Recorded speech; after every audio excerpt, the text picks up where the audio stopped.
अस्सलाम वालेकुम, welcome to my channel run kitchen and lifestyle. आज हम बनाने जा रहे हैं चिकन स्टिक्स। आपने बहुत तरह के खाए होंगे, लेकिन जो आज की चिकन स्टिक्स हैं वो बहुत टेस्टी और यूनिक है। शायद ही आपने कभी इसे ट्राई किया हो। आप इस रेसिपी को फॉलो करते हुए बाज़ार से भी अच्छी चिकन स्टिक्स घर में बना सकते हैं। आज हम इस रेसिपी को अपने घरों में मौजूद उन इंग्रेडिएंट से बनाएंगे जो मार्केट में आसानी से दस्तयाब हैं। चलें बगैर टाइम ज़ाया किए हम इस रेसिपी को बनाते हैं। बिस्मिल्लाहिर्रहमानिर्रहीम। मैंने 2 चिकन ब्रेस्ट लिए थे और मैंने इसको बीच में कट करके इसको मैंने स्लाइस में काट लिया था। और जैसे मैंने इसको स्लाइस में काटा तो फिर मैंने इसको हैमर की मदद से इसको प्रेस किया। इसको इस तरह प्रेस करने से हमारा जो मैरिनेशन है उसमें जो हम स्पाइसेस का इस्तेमाल करते हैं वो इसके अंदर बहुत अच्छे से रच बस जाएंगे। और इंशाल्लाह इसमें जो इसकी मैरिनेशन बहुत अच्छी होगी। आपने एक बात का ख़ास ख्याल रखना है कि जब आपने इसको हैमर से ऐसे करना है तो आपने ज़्यादा ज़ोर से नहीं करना, बहुत प्यार से करना है। ज़ोर से करने से ऐसे होएगा कि इसका कीमा हो सकता है या इसके रेशे टूट जाएंगे। और आपने बहुत प्यार से करना है। इसी तरह आपने एक एक करके इसको आराम से करना है, प्यार से।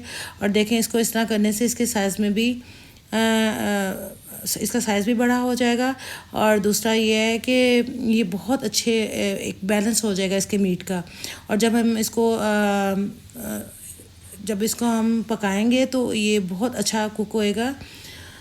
और ये देखें, इसी तरह आपने आराम आराम से इसको अच्छे से प्रेस करना है। और ग्रिल पैन में आपके लिए बहुत आसानी रहेगी कि जब इसको आप बनाएंगे ग्रिल पैन पे तो ये बहुत अच्छे से कुक हो जाएगा। जब हम ग्रिल पैन में बनाएंगे तो ये 5 से 6 मिनट एक साइड पे और 5 से 6 मिनट एक साइड से करेंगे तो ये कुक हो जाएगा। ये देखिए, इस तरह मैंने इसके स्लाइस कर लिए। और इसको हमने मेरे टोटल 8 तैयार हुए थे, लेकिन मैंने इसके 6 बनाए थे। और इसलिए मैंने इसको अच्छे से करके तो अब हम इसकी मैरिनेशन की तरफ जाएंगे। मैरिनेशन इसकी बहुत सिंपल है। इसके स्पाइसेस हैं। मैंने एक बॉल में इसको चिकन स्टिक्स को डाल के इसमें मैंने 2 टेबलस्पून चिली सॉस, 2 टेबलस्पून मैंने सोया सॉस, 1 टेबलस्पून मैंने सिरका, और इसमें मैंने 1 टीस्पून मैंने जो हाफ़ टी स्पून मैंने क्रश मिर्च है, वो रेड मिर्ची है, वो डाली थी। हाफ़ टी स्पून मैंने इसमें काली मिर्च डाली थी। हाफ़ टी स्पून मैंने इसमें नमक डाला था। और इसमें हम 1 टेबलस्पून हम इसमें ऑयल डालेंगे। और हाफ़ टी स्पून मैंने इसमें ऑर्गेनो पाउडर डाला था। ऑर्गेनो पाउडर डालने से इसका टेस्ट बहुत अच्छा आता है और आप इसमें ज़रूर कीजिए। और मैंने इसमें 1 टीस्पून मैंने इसमें मस्टर्ड पेस्ट डाली थी इसमें। और हम इसको अब अच्छे से मिक्स कर लेंगे। हम अपने चिकन स्टिक्स को अच्छे से मिक्स करके आप कोशिश करें कि आप इसको 2 से ढाई घंटे के लिए मैरिनेशन के लिए छोड़ दें। अगर ऐसा नहीं है तो 20 मिनट्स पहले इसको मैरिनेशन ज़रूर करें ताकि इसका जो मसाला है अंदर अच्छे से रच बस जाए और हमारे चिकन स्टिक्स बहुत मज़े की तैयार हों। अब हम इसकी वाइट सॉस तैयार करते हैं। वाइट सॉस के लिए मैंने 2 टेबलस्पून मक्खन लिया था।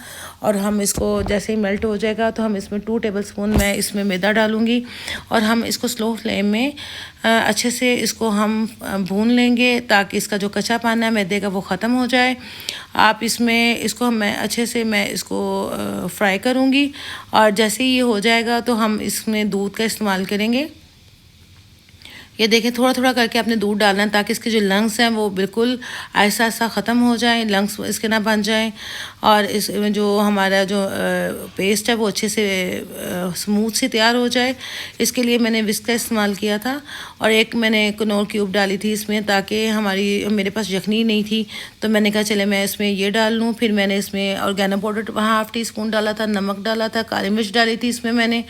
और फिर मैंने 2 टेबलस्पून इसमें क्रीम डाली थी। 2 स्लाइसेस मैंने इसमें चीज़ के डाले थे। इसलिए आपने नमक डालते वक्त इस बात का ख्याल रखना है कि जो नमक है उसमें हमारी जो चीज़ उसमें नमक ऑलरेडी होता है। इस दूसरी साइड में मैंने कढ़ाई में फ्रेंच फ्राइज तैयार कर लिए चिकन स्टेक्स के लिए।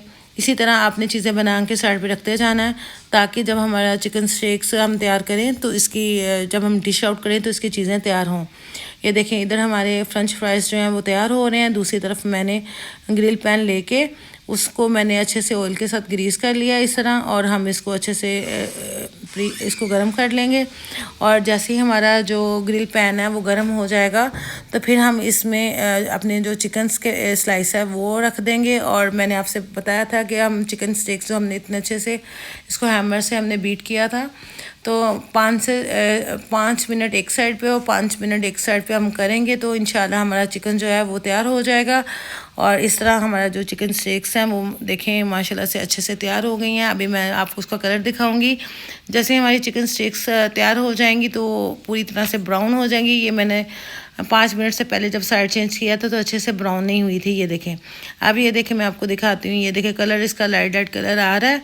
और जैसे हम इसको देखेंगे, ये देखें माशाल्लाह से कितना अच्छा कलर आया है। हमारी जो चिकन स्टेक्स हैं वो तैयार हो चुकी हैं आलमोस्ट एक साइड से, तो दूसरी साइड से हो रही हैं। इधर मैंने सिस्किंग प्लेट को गर्म होने के लिए छोड़ दिया है। ये देखें माशाल्लाह से हमारे जो चिकन स्टेक्स हैं वो तैयार हो चुके हैं। और अब हम इसको डिश आउट करेंगे, इसकी ट्रे तैयार करेंगे। और जो हमने वाइट सॉस बनाई थी वो हम इसको गर्म कर लेते हैं। ये देखें माशाल्लाह से कितनी खूबसूरत लग रही है। ये मैंने इस दफ़ा मैंने आपके साथ पोटैटो के साथ रेसिपी शेयर की है। इंशाल्लाह नेक्स्ट टाइम वेजिटेबल्स इसके साथ होती हैं वो मैं आपके साथ करूँगी। इंशाल्लाह मुझे उम्मीद है कि आपको मेरी वीडियो पसंद आई होगी। अगर मेरी वीडियो पसंद है तो प्लीज़ लाइक कीजिए, सब्सक्राइब कीजिए, शेयर कीजिए और बेल आइकन का बटन ज़रूर प्रेस कीजिए ताकि मेरी हर नई आने वाली वीडियो का नोटिफिकेशन आप तक पहुंच सके। अपना बहुत ज़्यादा ख्याल रखिएगा। नेक्स्ट वीडियो के लिए इजाज़त।